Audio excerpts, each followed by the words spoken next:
Welcome to the Encore Audio Archives YouTube channel. I'm Taper Dave, and this is my channel. I've uploaded hundreds of talks here that I've recorded at meetings in West LA, and I've also recorded conventions starting in 2013. I've got a bunch of those up. And Walt and Mary Murray, the original owners of Encore Audio Archives, started the company in the 80s, and Walt recorded Joe and Charlie's and a bunch of stuff down in Vista, California. My sobriety date is June 20th of 1994. I hope you find something you like, so please like and subscribe to my channel and comment down below. If you want to hear something that I don't have or that you don't see, I'll see that I get it. Anyways, take care and have a great day if you want to.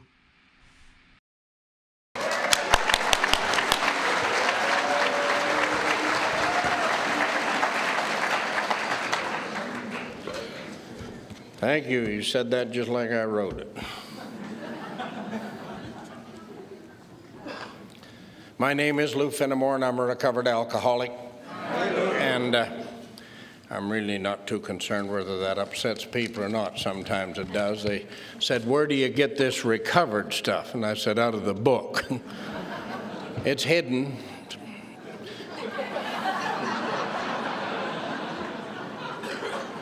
And this has got to be the biggest drunk tank in Palm Springs, I'll tell you that. I would like to thank Shirley for inviting me and Clancy for supporting that decision.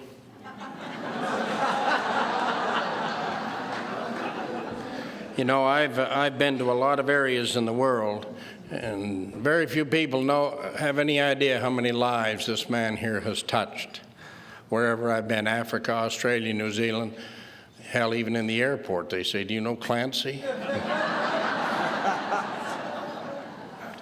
But you know, it is an honor and a privilege.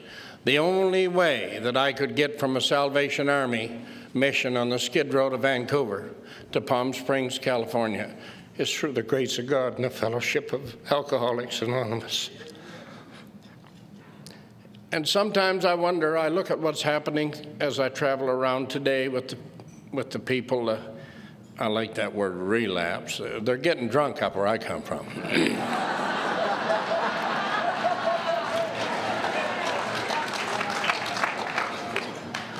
I don't know why 60, 70, 80 years later we're still trying to cushion the blow for a drunk. You know, I think there's something we read at every meeting. It says, if you want what we got, not what we own, not the blonde we're married to, the Lincoln we're driving, do you want what we got? I think it's important right now to establish that. And if you do, then you don't ever have to drink again. It's like the teenage son of a minister. Said to his dad one day, he said, "When can we talk about me driving the car?" And he said, "Well, I'll tell you, when you bring your grades up a little bit and I see you reading the Bible on a regular basis and you get that long haircut, we'll talk." So about 5 or 6 months later, he come back to his dad and he said, "Can we talk about me driving the car?" And his dad said, "Well, I notice your grades have come up a bit." He said, "I've seen you reading the Bible pretty regular, but you still got that long hair." Said to his dad, he said, "You know, Jacob had long hair. And Moses had long hair. And Jesus had long hair." And his dad said, "And you notice they walked everywhere they went."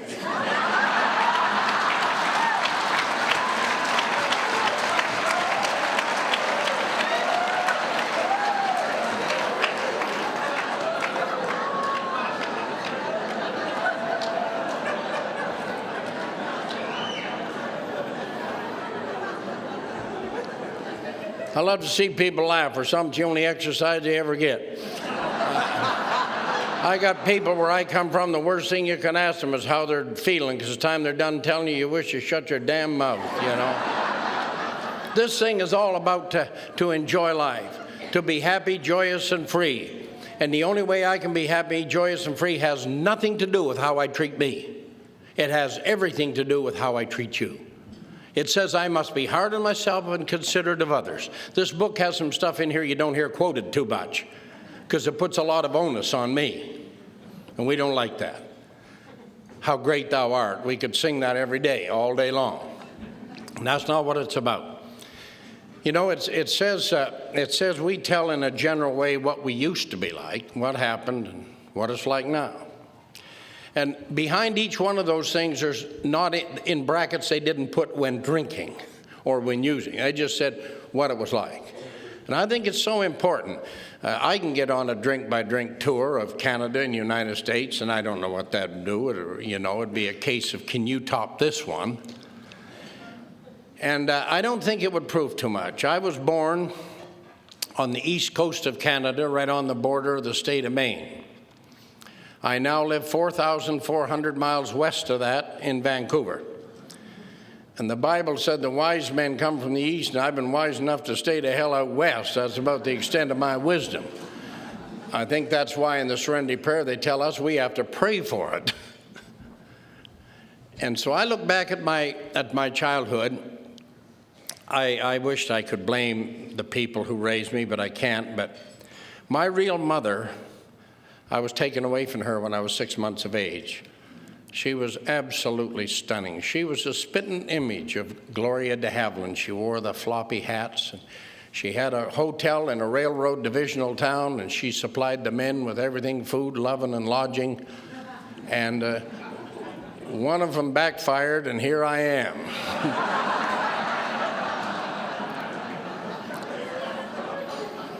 But she went away with one of her friends in the winter in New Brunswick, where it runs anywhere from 35 to 50 below zero, and left me there in an old house where there's no forced air heating like they have today.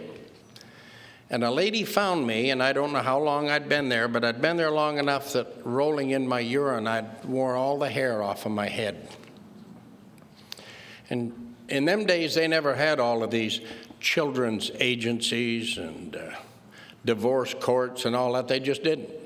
They just took you and gave you to somebody who would raise you. And so they took me and gave me to the two people who became my parents, my mom and dad. And I look back on it today, and what an opportunity they gave me. I'm the only child. They gave me a good home. My mom was always there when I came home from school. They gave me the opportunity of a good education. I didn't want it. And they never had a lot of the things that apparently are so important today. Daddy couldn't read or write a word. We found out in '92 when we brought Mom out to spend her final years with Linda and I, she had grade 5 education. And when I get along a little later and tell you what her mom did for us with grade 5 education, the wife of a laborer on the railroad, then it'll eliminate ever blaming your parents for whatever in hell has happened to you. But I'll just tell you how I said thank you from one end of Canada to the other. I was 16 and a half years of age, and I got arrested for car theft and drunk driving in this little town in New Brunswick. And the magistrate, Judge Mulheron, he said, "Lewis, I'm going to use you as an example. I'm going to give you 30 days in the county jail." They never had juvenile jails and all that. And it seemed that every judge I met used me as an example from there to Vancouver. I don't know what the hell it done for them, but it never done much for me. But I got out of that jail 2 days before Christmas, and the following summer, this is something very important to me. The following summer, I went on a drunk with 3 of my buddies on a Friday. And I come back home the following Wednesday, and the only way I could have been any drunker is to be bigger. And I walked in the house, and my mom was a little short lady. And she started giving me a lecture, as I suppose any mother would do. And I hauled off and smashed her right in the face, and she went down in front of our kitchen sink. And I grabbed some clothes and took off for Halifax, Nova Scotia before Daddy got home. And in 1985, Mom phoned and asked me to come back and see her. She was 72 years old the next time I seen her.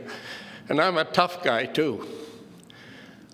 I have more men come into my offices before I retired from back where I was from. They were saying, "I was a good fighter, too, Lou."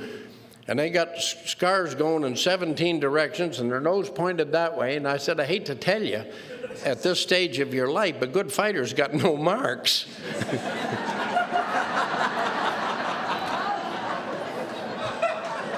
It took a good man to beat me. It didn't take him long, but it took a good one. And I've never seen so many people that really felt they were good fighters turn into such incredible losers. I had a lot of decisions, and when you looked at my face, most of them were split. And we're not in here to prove how good we were at this. I came in here because I was a first-class loser in everything. As an employee, in relationships, as a dad, as a husband, and everything else. And I left that East Coast and I started across Canada. And it's interesting to see what happens. I went from there to Montreal, from Montreal to Elliott Lake, Ontario, the uranium mines, and from there to Calgary, and Calgary to Vancouver. And the day I arrived in Vancouver, my first night was at the Arco Rooms, which is above the old detox center in the Skid Row to Vancouver. And it had a room overlooking, I don't know what, there was no window. But that was my first night. And I moved from there down to Water Street, which is the heart of the Skid Row. And if I ever went back across Pender Street, I was on holidays. I'd gone south. And that was my life. And I got a job for a trucking company there. That's what I had done most of my life, was furniture moving, driving.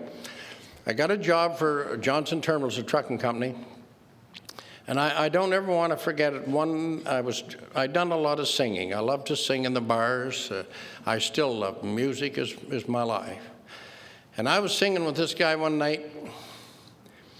A fellow that was sitting there, after we were all done, he said, "Come on, I want to take you up and introduce you to a friend of mine."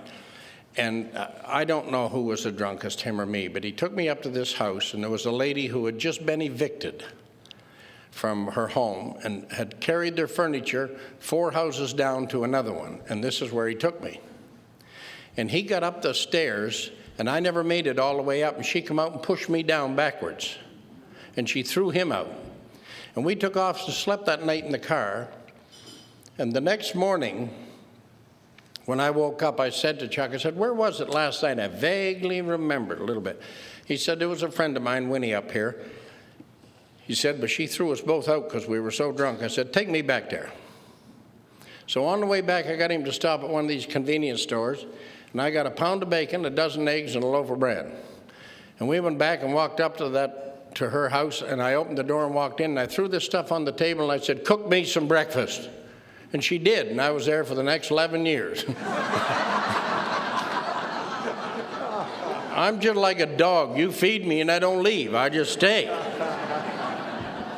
Well, I want to tell you, this woman got introduced to a lifestyle that she didn't even know existed. She didn't even know existed. You see, the one thing about alcoholics, we're the type of people that want to be involved with everything. We want to be in the plays. We want to be on the committees. We want to be voting on this. We don't know what the hell's going on, but we want to be a part.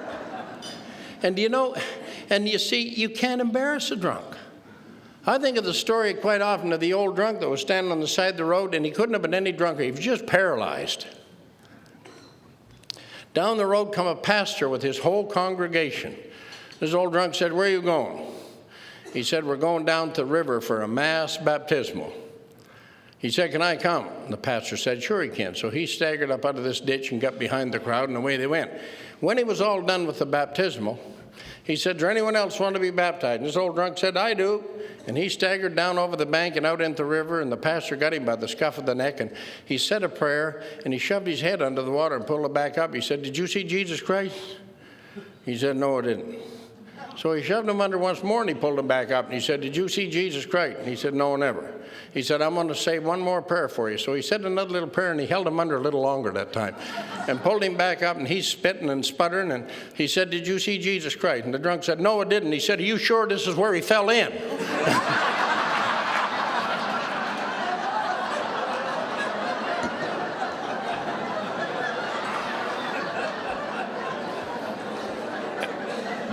And we wonder why in the name of God we got in so much trouble.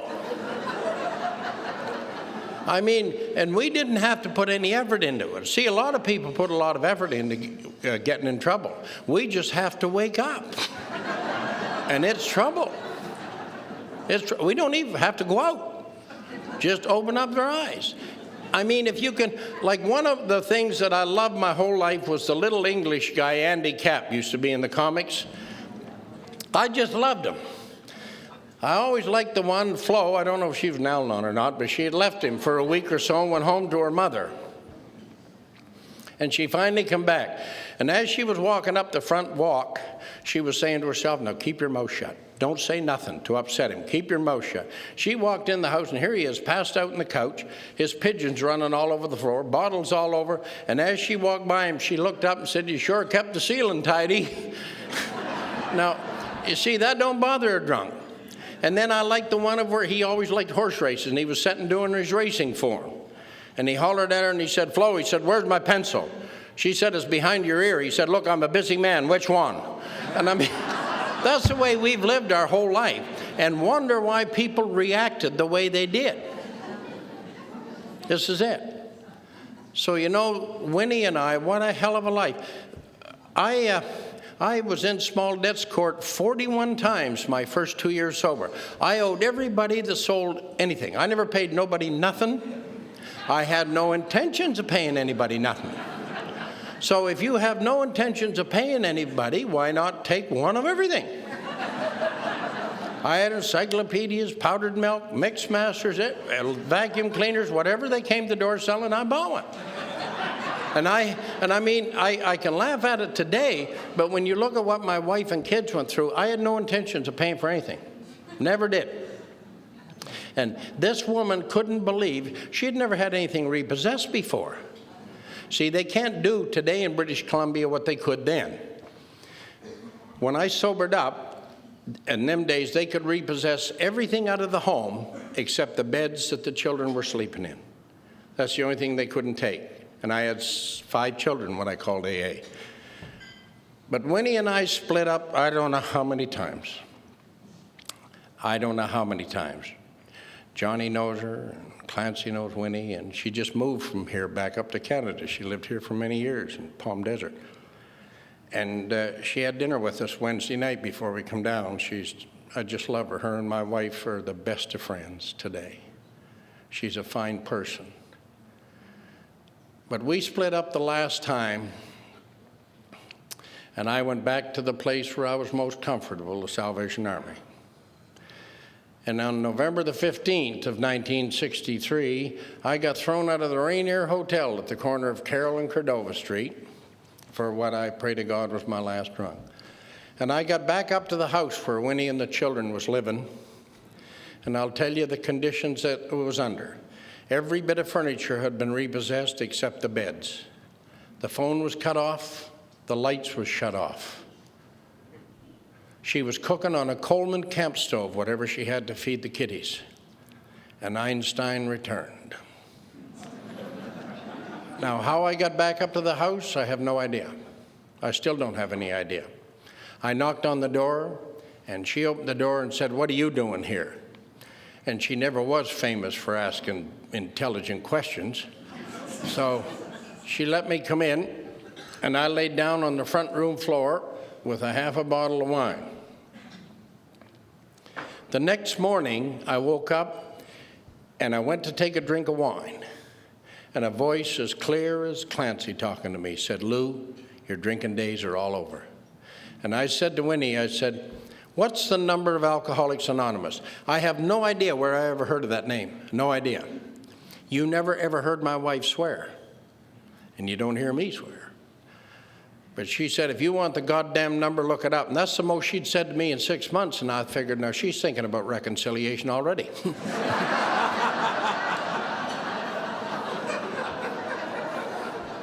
I looked up the number, but we had no telephone.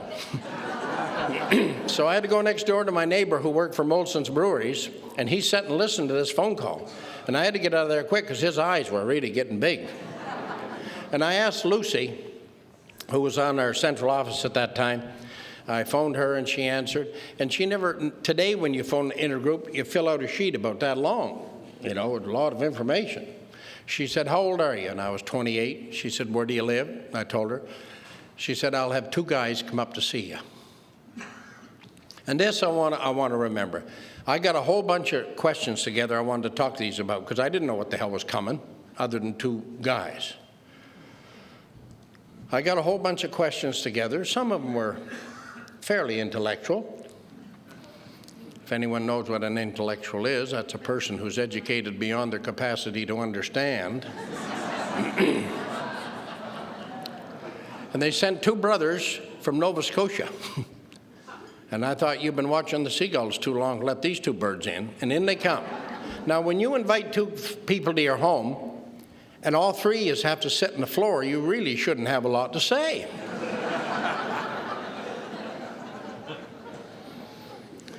And so I started, first on my next-door neighbor. And this one brother said, no, Lou, he said, we live and let live. And then I said, you know, this is November the 16th, the day I phoned. I said, 6 weeks before Christmas, our lights off, phone disconnected. He said, don't worry. He said, we do her one day at a time. And he hit his brother in the ribs. He said, ain't that right, Don? He said, yeah. And that's all he said. Every time he got a whack in the ribs, he'd say, yeah. And I thought, you see, you only hit me once, I'd move over.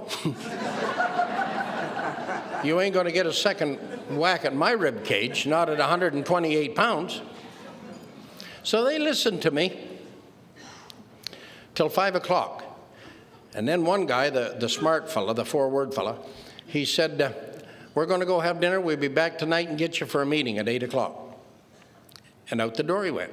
And he said, remember, the smart fella, he said, if you don't take that first drink, you'll stay sober. And I said to Winnie, I said, you hear, that guy's got something.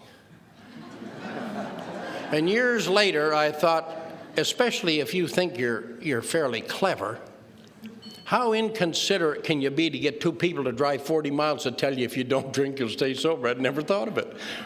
What a hell of a concept. What a concept. So I went out past Winnie, across the alley to my neighbor that I'd been drinking with a few days before. And I don't ever want to forget it, because this here is, to me, some of the things that is happening, I think, today. I went up his back stairs, across the door in his house. He was sitting there with a glass of whiskey, and he went to take that drink, and I said, put that down, it'll kill you. Well, you can't describe an expression. You have to personally see it. He said, what happened to you? I said, I quit drinking. He said, when? I said, it must be 6, 8 hours now. Well, sir, I'm going to tell you.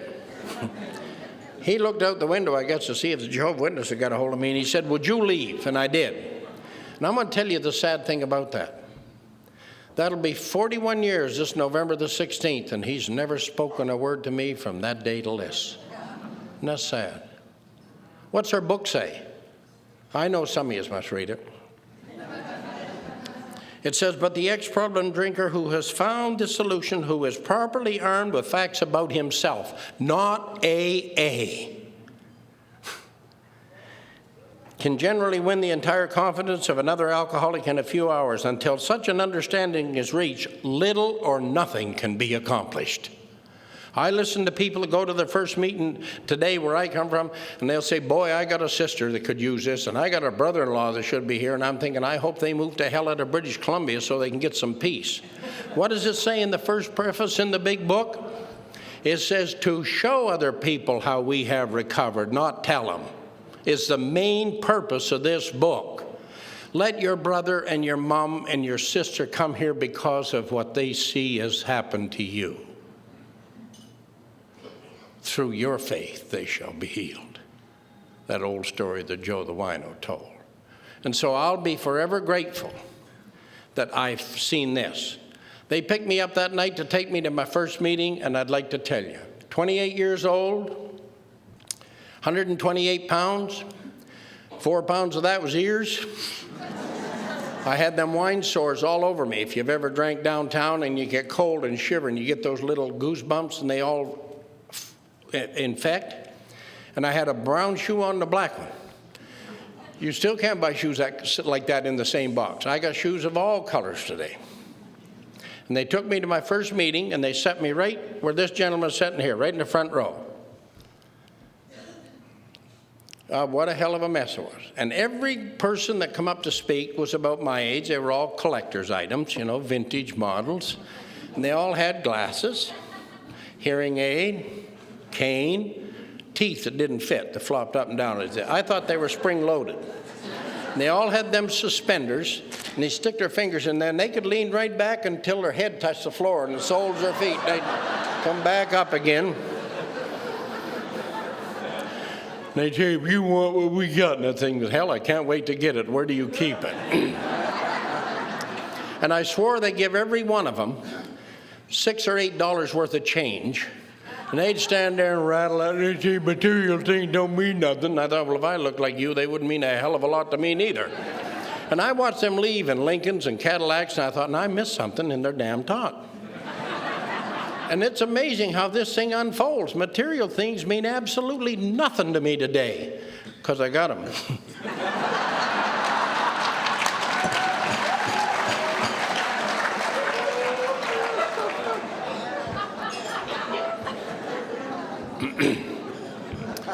But do you mean to tell me you can sit beside a gentleman with one arm missing, and you got both of them, and say, I know just how do you feel?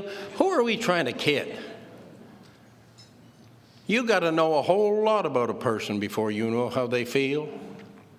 What does this book say when you work with a new person? It says, go talk to his family, find out all you can about him. You ain't going to find out nothing about him from him. It says the main problem with the alcoholic centers in his mind rather than in his body. You can talk about any portion of a man's anatomy. He'll even brag about some, but don't discuss his head. He don't want anyone in there unsolicited telling him he's nuts. This thing here, I'm lucky that I had the old sponsor I did, old Joe the Wino, and he got me reading this book, and I read 8 pages a day, 365 days a year, not to know what's in the book. What's the 2 words in that book that I think is the most important words in the book? Constant vigilance. That's why people are relapsing. They lost that constant vigilance. I look at some people here today, and I listened to Jim the other night, I listened to Clancy, I listened to Johnny. I look at how long they've been here, and I look at the pace they keep up, and they look in pretty good shape to me. You see, where I come from today with most people, if the desire to work hits them, they lay down till it leaves. They just don't get too carried away with anything like that. See, I didn't run into that. I had a wife and 5 children. Our lights shut off, our phone disconnected 6 weeks before Christmas. And I'd like to tell you something. In 6 weeks, somebody hooked up our phone. Until this day, I don't know who it was. And somebody hooked up our hydro. Until this day, I don't know who it was. And that Christmas, somebody brought us a Christmas tree and all the decorations for it. And they brought us a turkey and all the trimmings for us to have a dinner.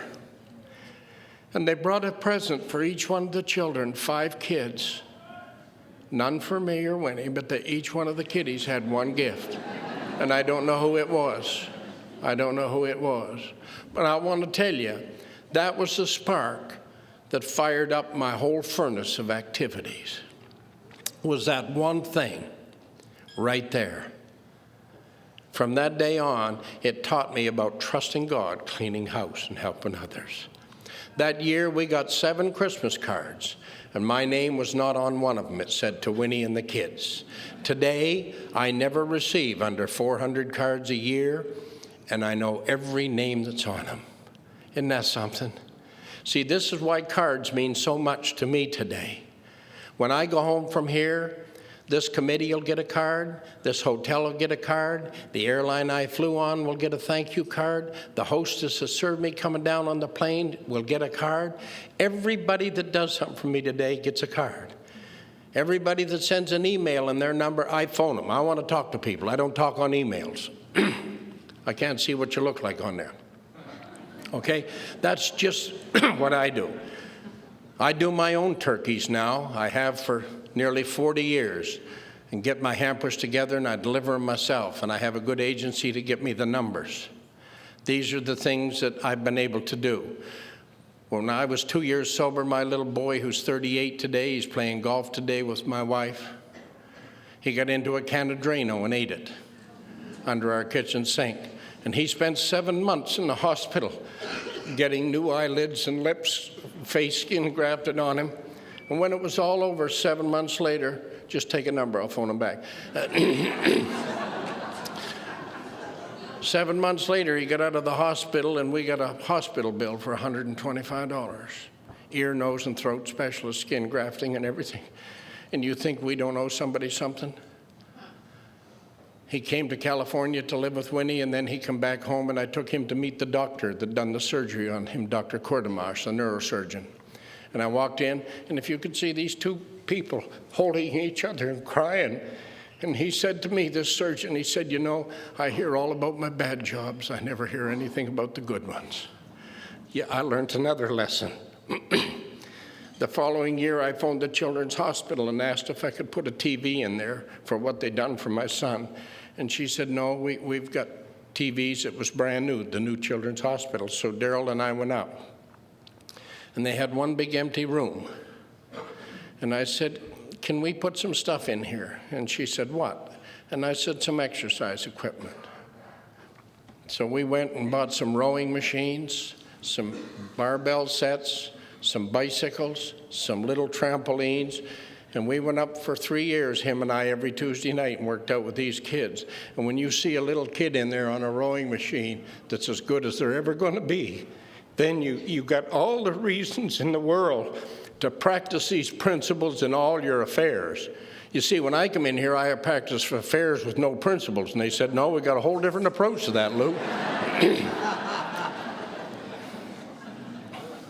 So this program here, it walks, talks, and shakes hands. This is just the icing on the cake here. Nobody ever gets drunk in here. You get drunk after you leave. And so I think this is why it's so important. So I borrowed $200, started a trucking business, and I felt that every successful trucking business owner should have a Cadillac, and I was so busy looking for the second truck, they repossessed the first one.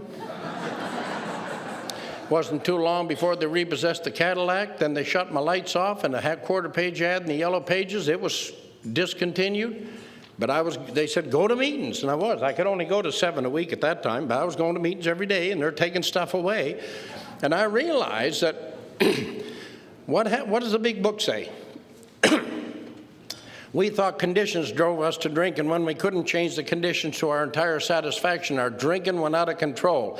It never occurred to us, we must change ourselves to meet the conditions. That is not a suggestion. It says we must. I beg of you to pick out a number of pages and read them every day of the year.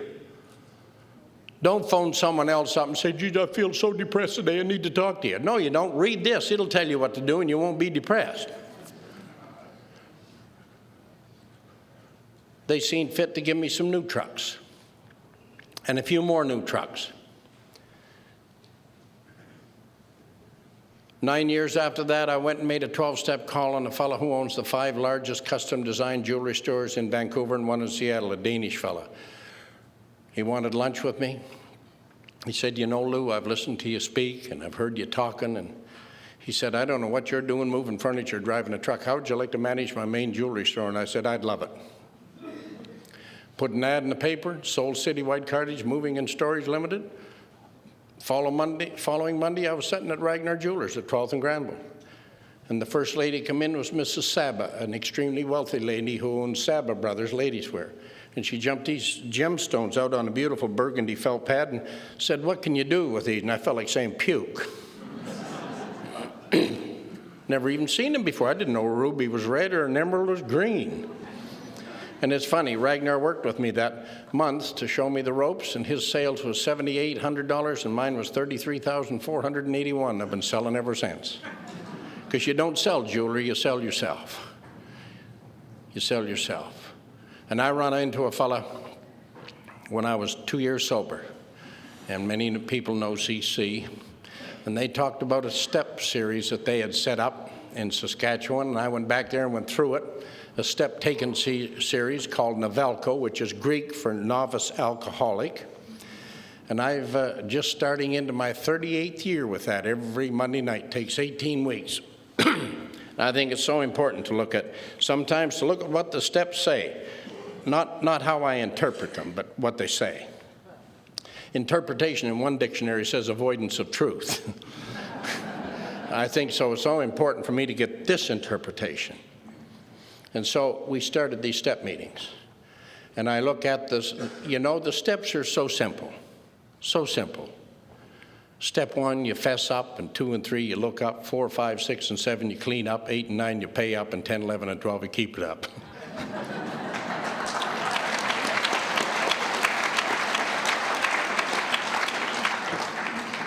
But I had to start looking at the steps are all in past tense.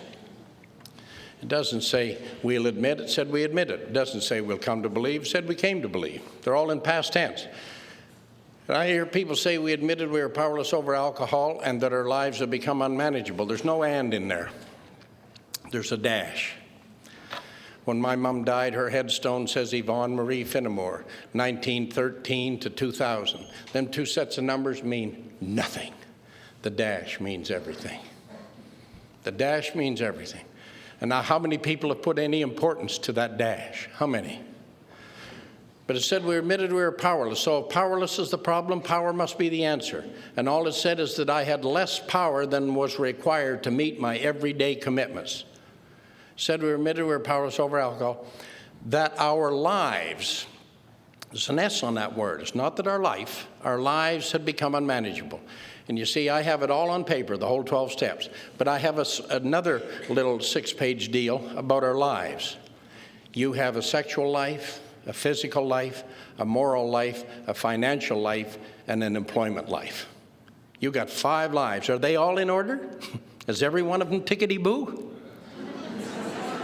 You see, I got down to that one where it said we made a searching, fearless moral inventory. I didn't take inventory, I took stock. And the more I took stock, the worse Winnie looked. And so I had to step and look at these steps exactly as they're printed. I didn't want people to think that I'm some type of a person who designed a new set of steps. Not at all. I'm just explaining them exactly as they're printed. And people say, I have trouble believing in this God. Step 2 don't give you that choice. There's only one choice in the book. God either is or he isn't. He's everything or he's nothing. What is your choice to be? Step 2 don't give you that choice. It says we came to believe that a power greater than ourselves could restore us to sanity. See, my first 20 years, I restored vintage cars. I'd done a 29 Buick and a 38 Buick and a 40 Dodge and a 59 Ford Fairlane. So I had to look up the meaning of the word restore. Isn't it interesting? People say we're a bunch of miracles. The word restore says to return to original form. I've been returned to what I was as a little boy. I can say please and thank you. I can forgive. I can love. I can assist. I can help without expecting anything in return. I've been returned to what I was as a little boy. I don't wake up at the gimmies and go to bed with the wants. I've got that out of my life. Only one step out of 12 asks us to do anything about decisions, because that's not one of our strong points. Agreeing with them, yes. Not making them. And it doesn't say we turn anything over to God. It says we made a decision to turn my thinking and my actions, my will and my life, and it says I turn it over to the care of God. You see, if I turn something over to Clancy, I expect him to look after it. This step isn't that way. It says it's in the care of somebody until you're able to take it back and look after it. See, we don't see that. I hear people say, I turn it over every morning. I said, what's it? I turned a hell of a lot of things over to God, and he turned them right over to a bailiff. They repossessed him. He's bloody unreliable in a lot of areas, I'll tell you. We had a fellow in my group, I sponsored him, and this is less than 10, 12 weeks ago. And he come to our meeting one night, and he said they repossessed my pickup. And I said, they can't. I said, it's against the law in Canada. He said, no, they did. I said, no. I said, they repossessed their pickup. They foreclosed on my house. No, they didn't. They foreclosed on their house. You see? You see, when you buy a car, anybody that buys the next one you buy, I want you to do me a favor. After you sign all the front of that, just to get the car and get the plates on it, turn it over and look what it says on the back. Something that irritates the living hell out of us. It says conditional sales agreement. In the book it said we thought conditions drove us to drink. We must change ourselves to meet the conditions. So I think these steps here are not designed to get me in trouble. They're designed to get me out of trouble. Instead, we made a searching and fearless moral inventory of ourselves. Isn't it interesting that every human being, every human being has 26 defects and 26 good points, assets. Good are half bad and the bad are half good. So, I mean, right off of the bat, you've got something to start out with. And I remember I was doing a retreat several years ago up on the Oregon River, and they had 5 priests there, where it says we admitted to God, to ourselves, and another human being the exact nature of our wrongs. No S on that word, singular. And they had 5 brothers, and they allowed 30 minutes for step 5. And I said, where I'm from, it's 3, 4, 5 hours. And they said, doing what? And I said, going over what we've done wrong. He said, that ain't what it's about. You see, I can tell you that I was unfaithful to my wife. That's the wrong. These old birds up there said, why'd you do it? And I said, oh, they're getting personal. We don't want to get to the nature of the wrong. We just want to admit what we did wrong. And until you get to why you did it, you will keep doing it. You will repeat over and over again. You will relapse over and over again. And you know when it said we were entirely ready, the only time they ask us there is to be entirely ready is there. See, up until then, we don't do nothing about these steps until step 6. It says this is the one that separates the men from the boys. To have God remove all these defects of precarious. Any other group of people other than drunks, they wouldn't put the word all in there. They'd just say remove the defects carrying the wood. For us, they said all. Humbly asked him to remove our shortcomings. See, humility is not thinking less of me, but thinking of me less. It's great to be, just the epitome of everything. But talk is cheap, takes money to buy whiskey. And you see, we have never, ever been good at following instructions. We have never, ever learned nothing from our past mistakes. It's like the 2 hunters in Ontario. They flew him into this lake in a plane. They taxied up to the dock and let him out, and he said, okay, I'll be back here next Wednesday and pick you up. And he said, remember, 2 moose is all we can get out of here on this type of plane. He come back the next week and taxied up to the dock, and there's the 2 hunters, and they got 3 moose. He said, I told you, we can't get 3 moose, you 2 guys and your gear in here and get this thing off of the water. And they said, look, don't give us that crap. They said, we heard that last year from the other pilot. We gave him $500, and he took our 3 moose and us out of here. So he went for the bribe. He took the $500, loaded the moose, the hunters, and their gear in there, and they went down the lake, cleared the water, and away they went. They went about 12,000 yards and crashed. When they come to, one hunter said, the other, where are we? He said, 1,000 yards further than we got last year. And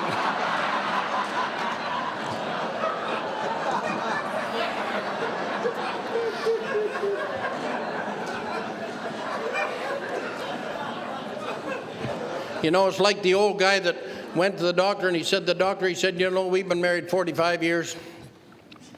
He said, my wife and I, he said, our sex life has just died. She could care less. He said, I'm going to give you this prescription. When you go home tonight, and he said, when you're sitting in your kitchen looking out at a beautiful moon, he said, just drop a couple of these in her tea or coffee. So they was sitting there in the kitchen. He said, sweetheart, he said, look at that beautiful moon. And she looked out, and he dropped 2 in hers, and he thought, to hell, I put 2 in mine too, so he did. They both went to bed and fell sound asleep. About 3 o'clock in the morning, she woke up out of this dead sleep and threw her hands up and said, I need a man.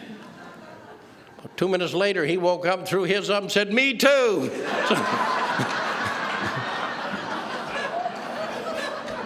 You don't need to wish nothing on a drunk. Leave him alone. He will screw it up himself.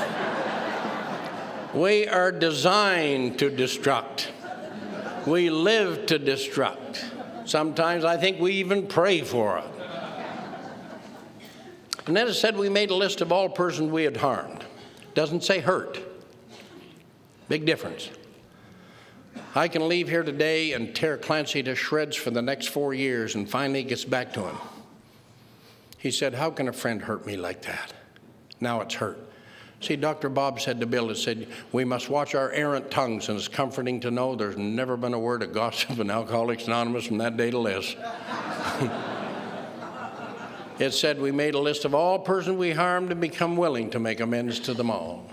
And then it said we made direct amends to such people wherever possible. I never seen that. I thought it said whenever possible. See, I seen that, and it says I owe Johnny an apology and amend, and when I see him, I'll make it. That isn't what my 12 and 12 says. It says go to hell and find him.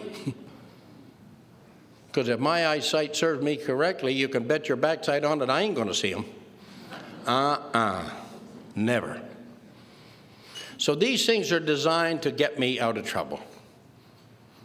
Step 10 says the maintenance steps, we continue to take personal inventory, and it says when we were wrong. It doesn't say if we were wrong. And it says promptly admitted it, not explain it. I never admitted nothing in my life. I'd say to Johnny, I'm sorry for what I said to you last Saturday night. And if he don't say nothing back, I said, but I'm going to tell you the reason I said it, and give me 3 minutes, and I'll have him apologize, and he was even at the party. And that's what I want. I'll turn this around in my favor.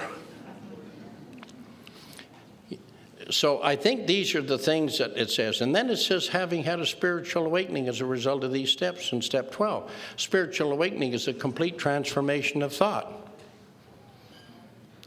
And you see, we have to search for that, because it said we sought through prayer and meditation. We sought to improve our conscious contact with God. What is conscious? It's aware or awake. As we understood, praying only for knowledge of His will for us. What is His will for us? Is to be happy, joyous, and free. And we pray for the power to carry that out. We have to pray for all three. So if you're against prayer, you're in a hell of a spot. And having had a spiritual awakening as a result of these steps, it tells me I can't have it any other way. Go back to the spiritual experience in the back of the book. It says what has happened is he has undergone a profound alteration in his reaction to life, that which he could not have done on his unaided strength alone. It says then we carry this message, not my message. Thank God they didn't carry mine, or it wouldn't be sold here tonight. And we practice these principles in all our affairs. You see, in the book it says these steps are a set of principles, spiritual in nature, if practiced as a way of life, will make us usefully whole. What a promise. 12 promises on page 83 are great. I think the greatest promise anywhere is on the 3rd page of the 12 and 12 in step 5, where it says this is the vital step whereby you will get the feeling that you can be forgiven no matter what you have thought or done. Isn't that nice to know that for us, our thinking, no matter what we've thought or done, that the good Lord will forgive us, that we can be forgiven no matter what we have thought? How many really and truly believe that? You have no idea the life I've lived. You have no idea what has happened to me in my life. When I look at where I am today, what I do today, the things that's happened to me today, beyond my wildest dreams. Beyond my wildest dreams. After that jewelry business, I worked in that 3 years, and I went selling Electrolux vacuum cleaners to get some experience in rejection. They still tell a story about me, and I had just started, never ever sold that type of cold calling in my life, never did. And they had one of them sales managers that give you one of them pep talks, and on Monday morning I went flying out of there with a shampooer and a vacuum cleaner, and I went out to Deep Cove, where I lived at that time. I went to this lady's door. I never had it happen before, and I've never had it since. You have no idea what it feels like unless you have it happen. I rang her doorbell, and I was so excited, and she opened the door, and I gave her my card, and I said, good morning, I'm Mr. Fenimore. I'm your Electrolux representative in this area now. I never knew a door could be slammed that hard and the house still stay upright. Unbelievable. And why I did it, I don't know. I went around the back of the house and rang her doorbell, and she come around there, and I said, geez, I hope you're not as unhappy as the lady. It was just the front door.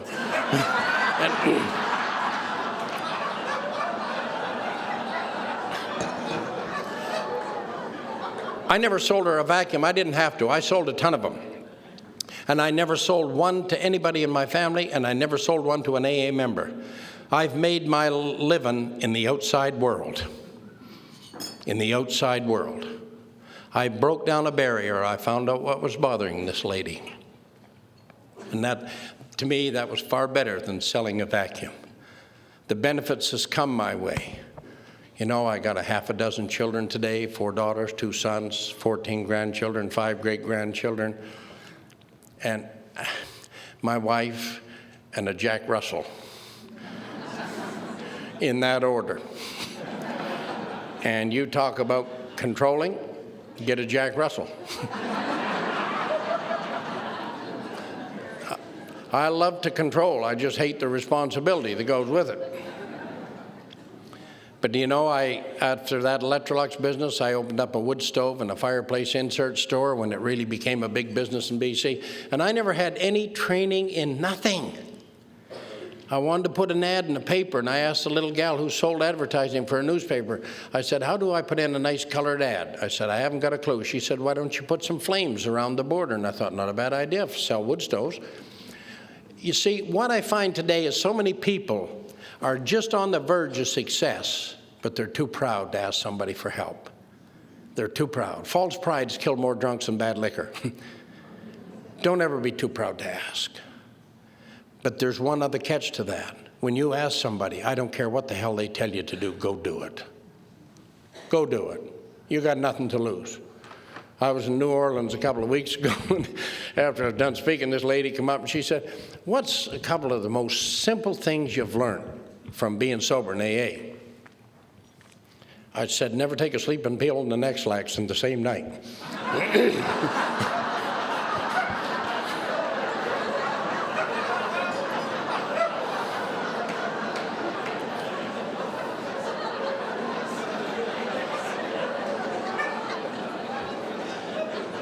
Well, you got some more exercise, and you don't ever fight with an ugly person. They got nothing to lose.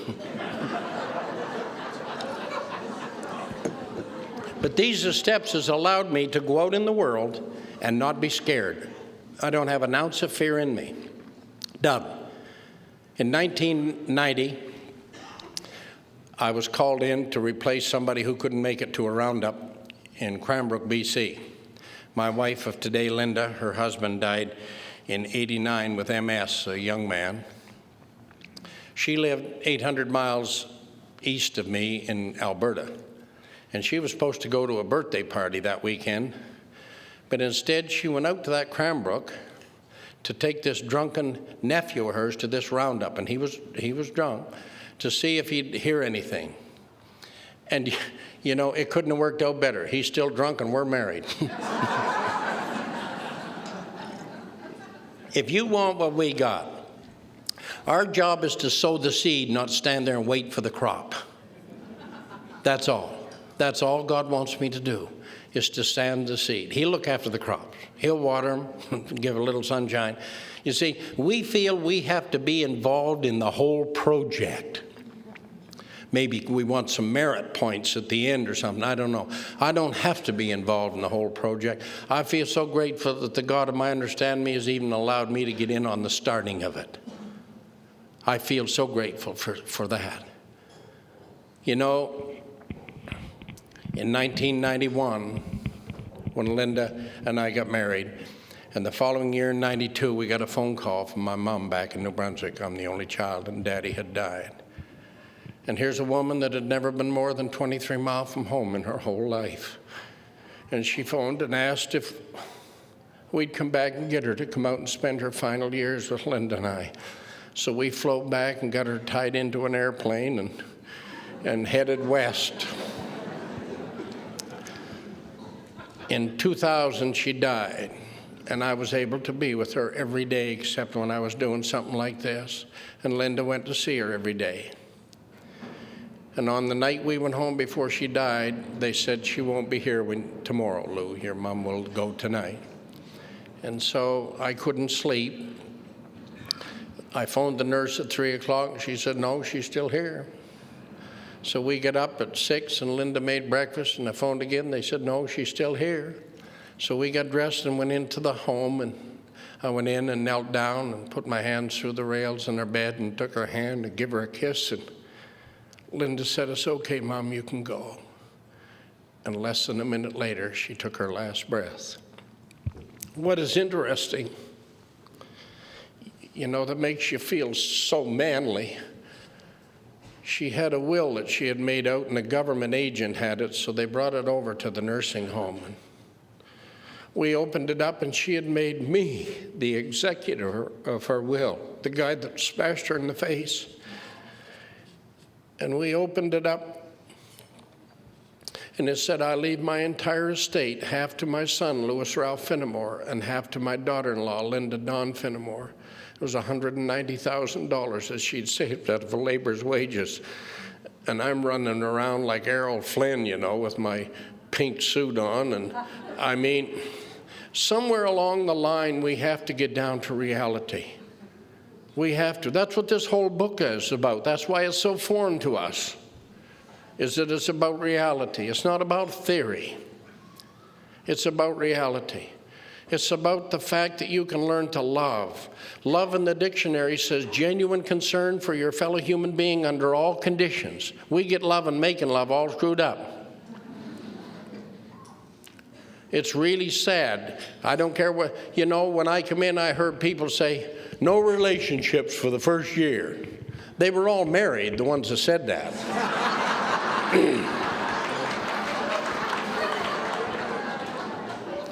Another one that I just fell in love with. Don't make any major decisions for the first year. But I want you to admit you're an alcoholic, your life is out of control, that you're nuts. Turn your life over to somebody you can't see and have never met. Make a list of what a no-good jerk you are. Tell it to a complete stranger. Make a list of all the people you have harmed and become willing to meet them face to face. But don't make any major decisions for the first year.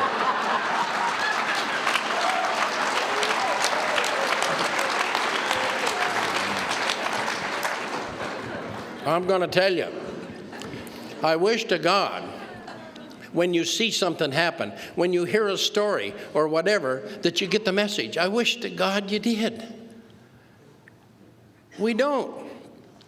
That's why when we take an inventory, why do we do it? I'll tell you. This guy died and went to heaven.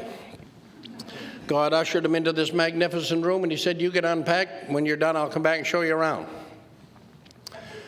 While God was gone, the guy looked way down the cloud. Here's a whole bunch of young people, rock music going, drinking, dancing, smoking pot, having a ball. God come back in, and the guy told him what he seen down there.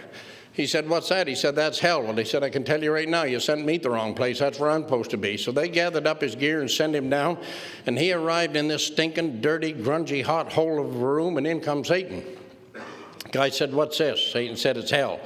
He said, what's this I see up in the clouds here? A whole bunch of young people drinking, dancing, smoking pot, having a ball. He said, that's our marketing department.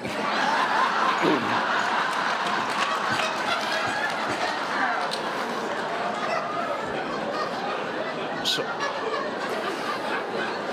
I think it's vitally important to find out what in the hell got you here. That's what this thing is all about. That's what it's all about. It's like the guy that died and went to heaven, and this angel was taking him down this road to these magnificent homes, all gilded in gold, and just beautiful mansions. And they got to the very end, and there was this old shack just about to fall down. She said, this is yours. He said, I think you've made a grave mistake. He said, it's quite obvious you're not aware of the amount of money I've amassed on earth, the fortunes I made in the commercial buildings that I own. She said, oh, we're fully aware of that, but that's all you sent up. So, I think this is what it's all about.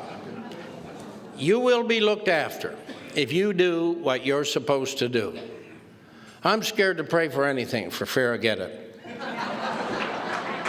There's nothing so bad that it cannot be worse. There's nothing that time cannot mend. And troubles, no matter how many you have, must surely come to an end. You have stumbled, well, so have I in my time. Don't think of the past and regret. And you're sorry, God knows, so leave it at that. Let the past be the past and forget. Don't despair, don't give it up, but just be yourself, the self that is highest and best. And forgive all my faults, and I'll forgive yours, and we leave up to God all the rest. In 1985, I was invited to speak at the National Convention in South Africa. And I had a business where I could take as much time as I went, so I took 3 months. And they flew me to 29 different places throughout Africa. And just some of the benefits from AA that you don't know about. Clancy has traveled pretty much the world. But I lived 4 days in Soweto with Rufus and his wife and 2 children, and I was the only white person and 7 million black people. And I wish you could come home to my den and see what they presented me with a neck piece that is only presented to heads of states. And they held a civic meeting and presented this to a tramp from Vancouver. I went down into Durban, and they had arranged for me to go into Zululand. And at that time, Buthelezi, who's head of the Zulu tribe, would allow nobody into Zululand at that time. And isn't it amazing, a tramp from Vancouver got in there because his wife had 18 months of sobriety in 1985. This is a ticket to anywhere.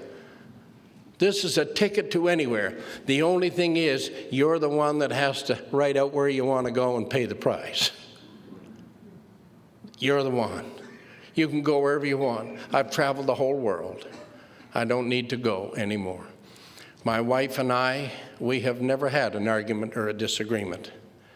She has done everything she wants to do, and I do none of the things. Like, I didn't need to climb Ayers Rock and swim the Barrier Reef. We got over to New Zealand. She jumped off of that original bungee bridge in Arrowtown.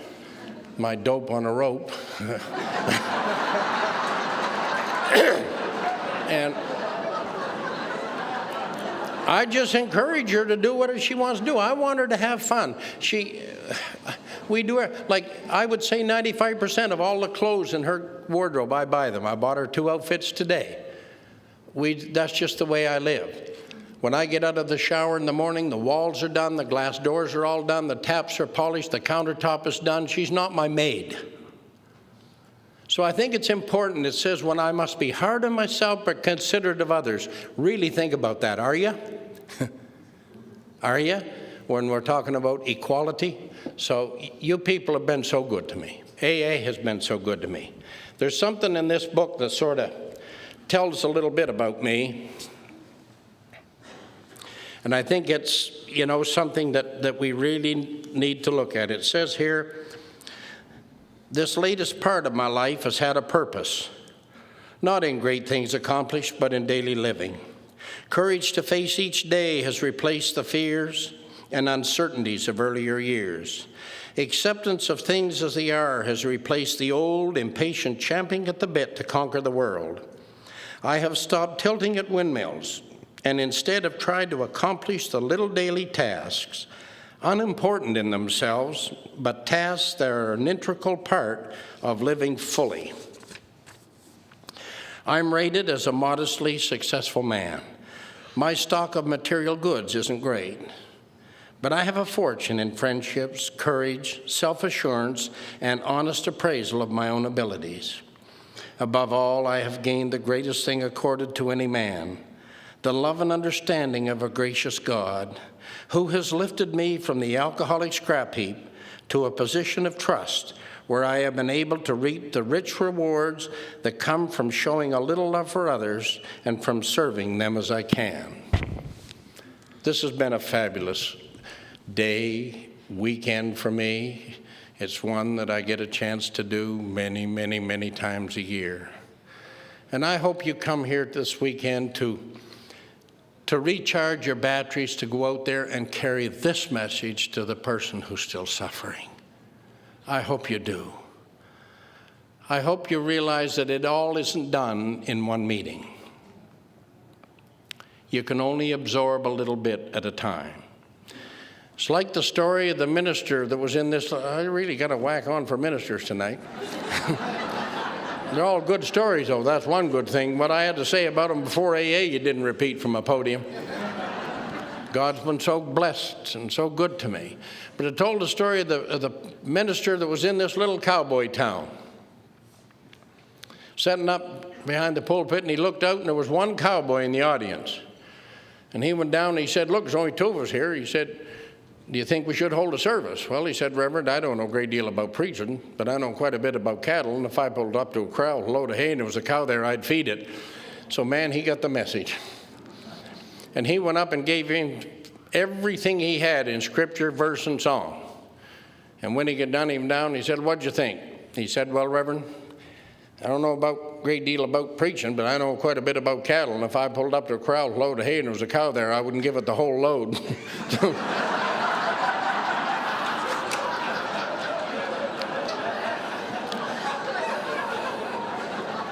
So in closing, I'd like to tell you the little story about the couple that lived in Saskatchewan where it gets very cold in the fall, and they went out to look at their crops, and they had their little boy with them.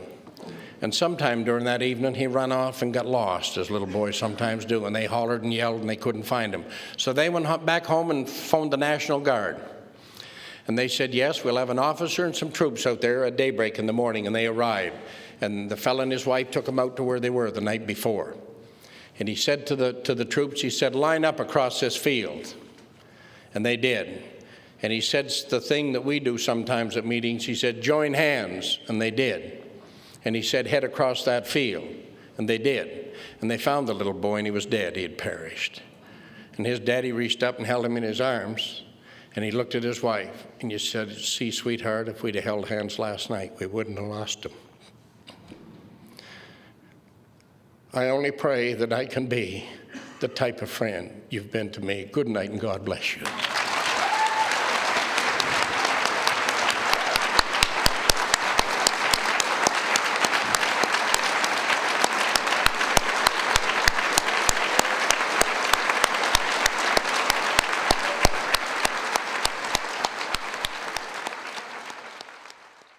Sorry to interrupt your viewing. Taper Dave here. Just wanted to take a second to ask you to like and subscribe to my channel. Let me know if you like what you're listening. I've got some very good talks here, and this one's a great one. Just curious, do you think this is better than Zoom? Tell me what you think. Okay, this is how I prepare my drone for launching. I like to do it inside the cab of my truck so I'm not standing outside in the weather. To install the joysticks for control, up and down, right and left, powered on. I have an Android phone that I use to connect it to the drone with. And it's actually controlled through the iPhone, through an app. Oops, wrong way. It's actually controlled through the iPhone, or through this Android phone, through the app. It's actually controlled through the Android phone, through an app, and you connect it through this short connection right here.